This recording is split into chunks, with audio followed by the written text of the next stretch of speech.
इस्लाम औरत की इज्जत इतनी देता है, जब तक वो अपनी रजा का इजहार नहीं करती काजी की मजाल नहीं कि वो निकाह पढ़ा सके। हम खुद खड़े रहते हैं जब तक इजाजत नहीं आती। पहले हम औरत की इजाजत लेकर के आते हैं और फिर औरत को उसका हक महर देने का हुक्म भी मर्द को दिया गया है कि वो तुम्हें अपनी जिंदगी छोड़कर आ रही है, अपना घर छोड़ करके आ रही है, उसका हक महर अदा करो। और लाने के बाद जानते हैं मेरे आका सल्लल्लाहु ताला अलैहि वसल्लम की तालीमात क्या है? अल्लाहु अकबर। हुजूर अकरम सल्लल्लाहु अलैहि वसल्लम ने ताकीद के साथ फरमाया है कि औरतों के साथ सख्ती ना करो। अपने आखिरी खुतबे में हुजूर ने अरफात के मैदान में ये बात तक फरमाई, औरतों के मामलात में अल्लाह से डरो, हद से ज्यादा ना बढ़ो, औरतों के साथ इतनी सख्ती ना करो। मारने को मना किया, कभी इनके चेहरे पर ना मारना, कभी इनके खानदान को ताना ना मारना, कभी इनको इतनी बुरी गाली ना देना कि दिल टूट जाए। ये तमाम अहकाम इस्लाम ने इसी औरत की इज्जत ही के लिए तो दिए हैं। और फिर जिस वक्त वो आए, बुजुर्गों ने ये रिवाज भी रखा है कि हम अपनी बेटियों को अपने घरों से कुरान पाक देकर के रुखसत करते हैं, कुरान के साथ उसे भेजते हैं। और घर लाने के बाद जानते हैं ये आला हज़रत रज़ियल्लाहु ताला अन्हु ने लिखा भी है। आला हज़रत फरमाते हैं जब नई दुल्हन घर में आए तो उसके पैरों का धोवन जो है वो अगर घर के चारों कोनों में डालो तो बरकत आए। वो आ रही है, अपना रिस्क लेकर के आ रही है, अपना रिस्क लेकर के आ रही है।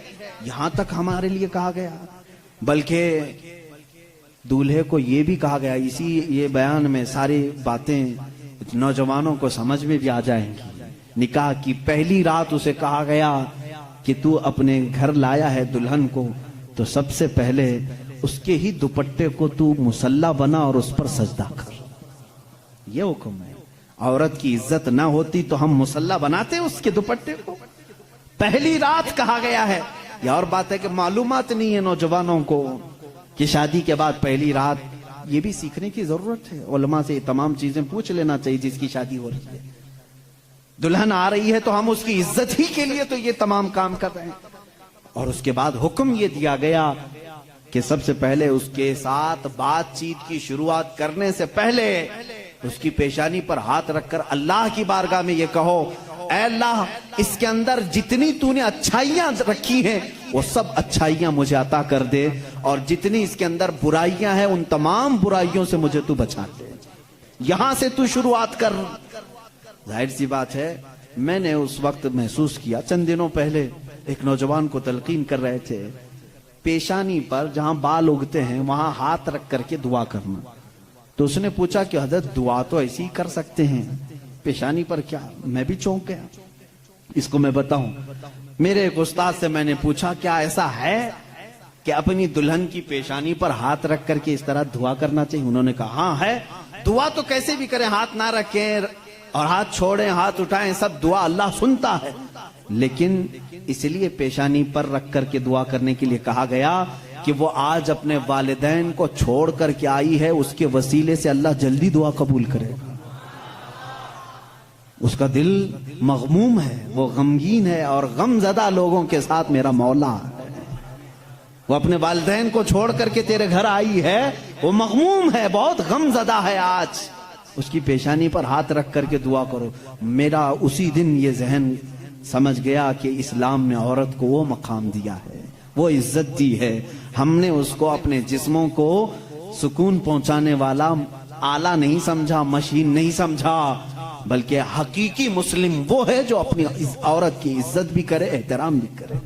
अल्लाह के रसूल सल्लल्लाहु ताला अलैहि वसल्लम ने जो फरामीन दिए हैं, अजीजा ने गिरामी वक़ात, ये निकाह के इस सिस्टम को भी मैं आपको बताऊं। कुछ तो वो हैं जो ये इस्लाम के खिलाफ भौंक रहे हैं कि औरतों के ऊपर जोर जबरदस्ती होती है इस्लाम में, और दूसरों की क्या बात करूं, हमारे हिंदुस्तान पर बैठा हुआ मैं क्या बताऊं, ये भी बड़ी औरतों की, हाँ, पीड़ित महिलाएं हैं, मुस्लिम पीड़ित महिलाएं हैं जो खुद बीवी को छोड़ बैठा है। सारी मुस्लिम औरतें पीड़ित हैं। अल्लाह अकबर। वो खुद अपनी बीवी को देखने नहीं जा सका, जिंदगी खत्म होने आ गई, बाल सफेद हो गए। पीड़ित महिलाएं हैं मुसलमान। हाँ, अगर ऐ मुसलमानों कोई भी हम में से औरत पर जोर जबरदस्ती करता है, याद रखो मैं तुम्हें बताऊं कि कुरान की क़यामत के दिन अल्लाह जानवरों पर भी उठाए हुए हाथ का फैसला लेगा। तो औरत की बात तो दूर की है, मेरा अकीदा तो यह है। एक औरत ने बिल्ली को बांध रखा था, बुखारी शरीफ में है, वो मर गई बिल्ली, और वो औरत बहुत इबादत गुजार थी, लेकिन अल्लाह ताला ने फैसला फरमाया कि इस औरत को जहन्नम में डालो। मेरी एक मखलूक को बांध कर रखी इसने और वो मर गई। हमारा तो अकीदा यह है, तुम औरतों पर अगर जुल्म करते हो तो तुम जिम्मेदार हो, लेकिन इस्लाम नहीं। इस्लाम वो कामिल दीन है। ये बेचारे क्या पढ़ पाएंगे जिनको कभी ढंग की स्पेलिंग नहीं आती, कभी हाँ, ये एक ऐसा होता है कि डमरू बजाओ तो कोई नाचता है। इसी तरह से कुछ लोग पीछे से कुछ लिख करके दें, कुछ बयान करने के लिए, तो कुछ लोग कह जाते हैं, उनको खुद नॉलेज नहीं होती। ऐसे ही कुछ लोग इस्लाम पर भी भोंकते हैं। अब अगर ये टॉपिक अगर मैं छेड़ूं 3 तलाक के, तो और बड़े मामलात हैं। 3 तलाक के लिए इस्लाम ने जोर जबरदस्ती की है। औरतों पर जुल्म है, ये पीड़ित हैं, ये महिलाएं हैं, इनको इंसाफ दिलाना चाहिए। 3 तलाक देना, पहली बात ये समझे ही नहीं।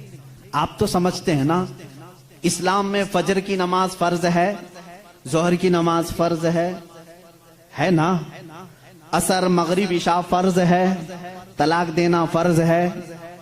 फर्ज है तो इतना क्यों नहीं समझ रहे? कौन कहता है कि हर मुसलमान 3 तलाक देना फर्ज समझता है? अरे वो एक एग्जिट रास्ता है। हम कभी भी किसी भी बंदे को निकाह पढ़ाते हैं तो तलाक का नाम तक नहीं लेते। अगर जिक्र कर दिया ना कि मैं 5 साल के बाद तलाक देने के लिए निकाह कर रहा हूं, तो वो निकाह ही हराम हो गया। बल्कि मैं कहता हूं, अगर तुमने निकाह में ये कह दिया 80 साल के बाद मैं छोड़ दूंगा, या 80 साल का ये कॉन्ट्रैक्ट है मेरा, तो निकाह नहीं है वो निकाह नहीं, उसको मुता कहते हैं। हम निकाह में कभी वक्त मुतय्यन नहीं कर सकते, बल्कि हम तो लाइफ टाइम के लिए निकाह कर रहे होते हैं, लाइफ टाइम के लिए। लेकिन इंसानी जिंदगी में कई मामलात ऐसे आते हैं कि मिजाज नहीं जम सकता। जरूरी नहीं है कि हर आदमी का मिजाज दूसरे से जम जाए। कभी ऐसा हो गया तो उसके लिए ऑप्शन रखना चाहिए कि नहीं रखना चाहिए? उसके लिए ऑप्शन रखना चाहिए कि नहीं रखना चाहिए? अरे मियां, तुम किसी को गाड़ी में बिठा करके भेज रहे हो और उससे ये कहो कि चलना ही है, अगर वो पूछ ले गाड़ी के पहिए दोनों पंचर हो गए तो क्या करूं? कहा फिर भी चलना ही है। ये जुल्म है, ये ज्यादती है। उससे ये कहना चाहिए कि अगर गाड़ी के पहिए पंचर हो गए, टायर पंचर हो गए, तो करीब में गैरेज है, खोल करके बदलवा लो। माकूल बात है कि नहीं?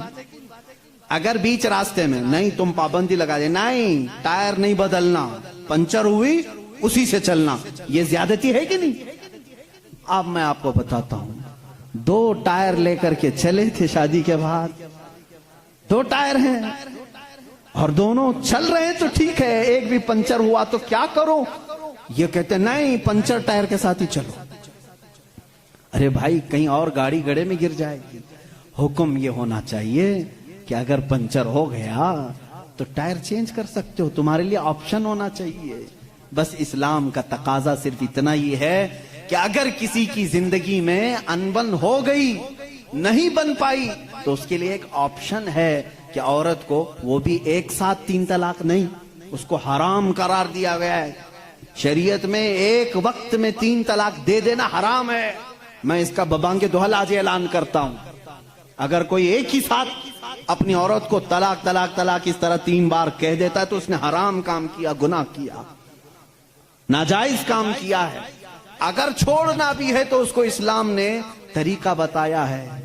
एक बार पहले बोलो, 1 महीने का टाइम दो, 1 महीने में भी फिर नहीं बनी तो दूसरी मर्तबा फिर 1 बोलो और 1 महीना छोड़ दो। 2 महीने का टाइम गुजर गया, अब फिर भी नहीं बन पा रही, तब फिर सबको बिठा करके कह दो हमने 2 मर्तबा देख लिया, अब हमारी जिंदगी आगे चल नहीं पाती, तीसरी मर्तबा हम इसको खत्म करते हैं। ये तलाक का सही तरीका क्या इसमें